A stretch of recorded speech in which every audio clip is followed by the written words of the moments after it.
जय श्री कृष्ण दोस्तों, मेरे चैनल हमारी शुभकामनाओं में आपका स्वागत है। दोस्तों, जन्माष्टमी का विशेष पर्व अब आने ही वाला है, तो इस दिन अगर आपने इस वीडियो में बताए गए सभी उपायों में से किसी एक उपाय को विधिवत रूप से कर लिया तो आपको जीवन में आ रही संतान से जुड़ी समस्याएं खत्म हो जाएंगी और लड्डू गोपाल जी का बाल स्वरूप आपके जीवन में जरूर आएगा। दोस्तों, यदि आप चाहते हैं कि आपकी संतान लड्डू गोपाल जी की तरह सुंदर, गुणी, बुद्धिमान हो तो आपको इस उपाय को जरूर करना चाहिए। दोस्तों, इस दिन यदि संतान के लिए प्रार्थना की जाए या आप गर्भवती हैं, अगर आप इस उपाय को करती हैं तो शीघ्र ही आपको मनवांछित संतान की प्राप्ति होगी। दोस्तों, कहते हैं इस दिन व्रत करने से और पूरी श्रद्धा भाव के साथ भगवान कृष्ण की सेवा करते हैं, पुत्र के समान अगर उनकी सेवा की जाए तो शीघ्र ही उन्हें पुत्र संतान की प्राप्ति होती है। दोस्तों, आज के दिन जन्माष्टमी पर किए जाने वाले कई सारे उपाय बताने वाली हूँ, जो आपको सुविधा लगे। जिन उपायों को आप आसानी से कर सकें, उन उपायों को आप जरूर करें। दोस्तों, हमारे शास्त्रों और ग्रंथों में बताया गया संतान प्राप्ति का उपाय जन्माष्टमी वाले दिन किए जाता है यदि, तो निश्चित ही रूप से उन्हें संतान सुख की प्राप्ति होती है। दोस्तों, मेरी हमेशा से यही कामना रहती है कि मैं इस वीडियो के माध्यम से कुछ ऐसे उपाय बताऊं जो आपके जीवन में जो भी कमी है वह पूरी हो जाए। दोस्तों, इस बार जन्माष्टमी 16 अगस्त की मनाई जा रही है। बहुत ही शुभ योग है। दोस्तों, और अधिक जानकारी से पहले आपने यदि मेरे चैनल को सब्सक्राइब नहीं किया है तो सब्सक्राइब कर लें और बेल आइकन को भी दबा दें, जिससे मेरी आने वाली वीडियो का नोटिफिकेशन आप लोगों तक सबसे पहले पहुंचे। दोस्तों, जन्माष्टमी के दिन जो भी उपाय हैं सारे उपाय लड्डू गोपाल जी के से जुड़े हुए हैं। यदि आपके घर में लड्डू गोपाल जी नहीं है तो इस दिन यदि लड्डू गोपाल जी को स्थापित करना चाहते हैं, घर में लाना चाहते हैं, तो यह दिन बहुत ही सर्वसिद्ध माना जाता है। इसकी प्रतिमा को दोस्तों सिद्ध करने की आवश्यकता नहीं पड़ती है।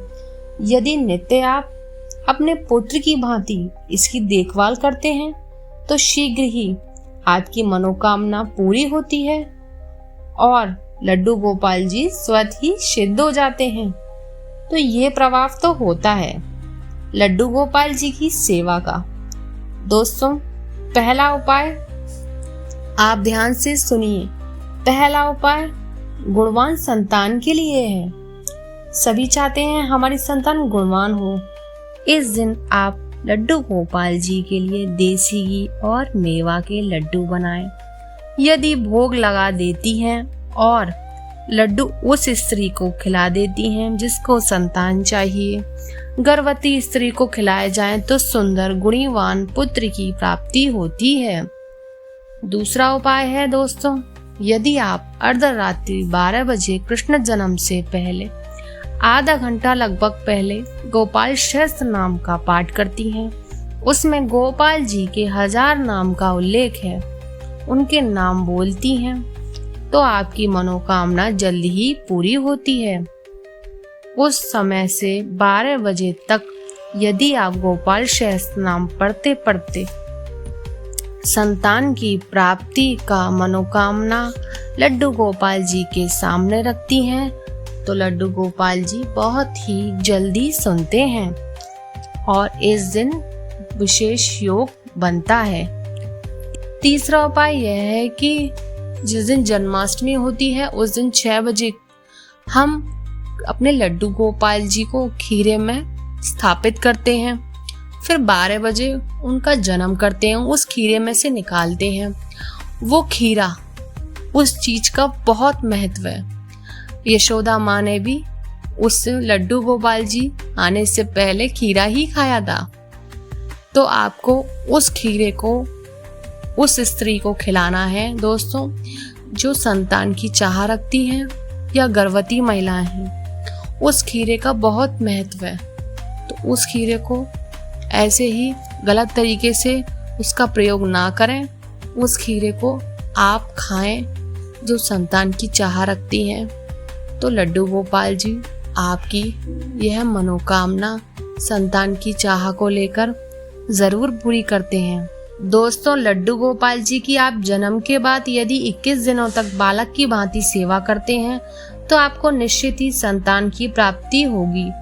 यह सारे उपाय संतान प्राप्ति को लेकर हैं और संतान प्राप्ति का विशेष योग बनाते हैं। इस दिन आपको 12 बजे के बाद लड्डू गोपाल जी का भोग माखन मिश्री से लगाना है, क्योंकि लड्डू गोपाल जी को माखन मिश्री बहुत ही प्रिय हैं। इस दिन यदि आप गाय बछड़ा सहित छोटी सी गाय घर में लाते हैं, और वह मिट्टी की हो सकती है, प्लास्टिक की भी हो सकती है, किसी की गाय छोटी सी बछड़ा सहित लाकर लड्डू गोपाल जी के पास में रखते हैं तो लड्डू गोपाल जी अधिक प्रसन्न होते हैं। साथ ही आपके घर में चल रही आर्थिक तंगी भी दूर होती है। दोस्तों, कई सारे उपाय हमने बताए हैं, इनमें से आप अपनी सुविधा अनुसार लड्डू गोपाल जी की जन्माष्टमी वाले दिन यह उपाय जरूर करें और 12 बजे कृष्ण जन्म के जो आपने भोग लगाया है वह अपने घर में और अपने घर वालों को बांटकर अवश्य खाएं और उनके भोग में तुलसी दल जरूर रखें और खीरा और माखन मिश्री जरूर रखें।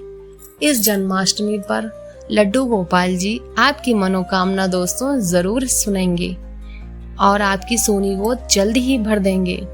धन्यवाद दोस्तों, आप सभी को राधे राधे। मेरे चैनल को सब्सक्राइब और लाइक करें। उन बहनों को भी शेयर करें जिन्हें इस वीडियो की, इस उपाय की सबसे ज्यादा जरूरत है।